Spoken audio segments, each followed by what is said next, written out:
isu anak muda kembali mengemuka setelah Gibran Rakabuming Raka, wali kota Solo sekaligus putra Presiden Joko Widodo, dipilih Koalisi Indonesia Maju menjadi bacawa pres mendampingi Prabowo Subianto. Koalisi menganggap sosok pria 36 tahun itu sebagai simbol anak muda dan bisa menjadi jembatan penghubung bagi Prabowo yang usianya 72 tahun. Pemilihan Gibran dianggap bisa meraup suara pemilih muda. Soal kemudian Mas Gibran apakah sudah populis atau tidak di Jawa Timur sebagai battleground peperangan Pilpres nanti, saya pikir tanggung jawab seluruh partai politik yang mengusung beliau untuk mengabarkan hal-hal yang baik tentang Prabowo Gibran ke masyarakat Jawa Timur. Di kubu kandidat lain menganggap, mengusung kandidat di usia muda tidak serta-merta bisa mengklaim diri lebih berpihak pada golongan muda. Pernyataan tersebut harus dibuktikan dengan sederet program dan cara yang pas untuk mendekati anak muda, mengingat kandidat yang diusung tergolong tua dan pemain lama di dunia politik.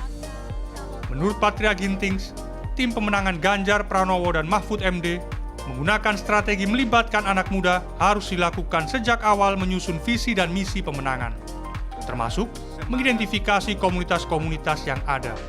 Patria mengatakan, pasangan Ganjar Mahfud menawarkan politik asyik dan riang gembira untuk mengedukasi pemilih muda. Salah satunya itu adalah pendekatan berbasis komunitas dimanapun. Ya, memang kita bisa taruh di Jawa Timur gitu ya. Tetapi identifikasi komunitas-komunitas mana saja yang kemudian menjadi potensi untuk mendekati anak muda ini, bagaimana mereka bisa kembali kita ajak, gagasannya kita serap, dan kemudian kita komunikasikan apa yang Pak Ganjar dan Pak Mahfud ingin sampaikan, di situ kuncinya. Nah, salah satu kunci yang lain adalah komunikasi sama anak muda ini harus riang gembira atau asik. Sementara dari pasangan Anies Baswedan Muhaimin Iskandar atau Amin, demografi pemilih yang didominasi anak muda membuat pola kampanye yang dilakukan tidak sama dengan kontestasi sebelumnya. Dalam konteks Jawa Timur, pasangan ini menargetkan bisa masuk ke kalangan santri, pekerja, perkotaan, dan mahasiswa. Model kampanye akan dikemas sesuai minat dan karakter komunitas dengan bentuk kolaborasi.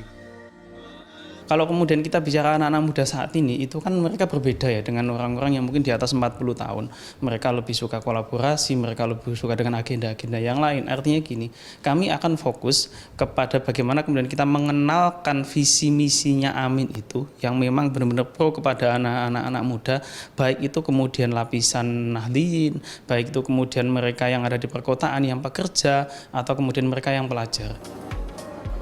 Pengajar Ilmu Komunikasi Politik Universitas Negeri Surabaya, UNESA, Awang Darmawan menyebut, politik akan menjadi tidak rasional jika hanya didasarkan pada faktor usia semata, bukan pada kapasitas, integritas, dan program.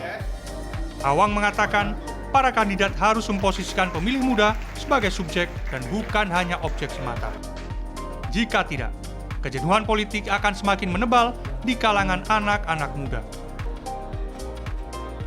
Saya pribadi melihat sama saja bahwa memang bagaimana karakteristik pemilih anak muda ini juga sebenarnya bukan berarti mereka harus mencari karakteristik muda, karakteristik usia muda seperti itu bisa jadi mempengaruhi, tapi ada faktor-faktor lain yang bisa mempengaruhi pemilih muda ini memilih yang memang itu usianya juga tidak muda.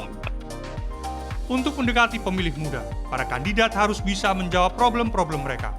Di antaranya, soal lapangan kerja, pendidikan, kesehatan mental, perumahan, dan ekonomi kreatif. Komisi Pemilihan Umum (KPU) menyebut, pemilih pada pemilu 2024 didominasi anak-anak muda. Komposisinya bahkan mencapai 55%. Terbagi menjadi dua, yaitu generasi milenial mencapai 69 juta dan generasi Z nyaris mendekati 47 juta pemilih. Miftah Farid, Didin Iswandani, Surabaya, Jawa Timur.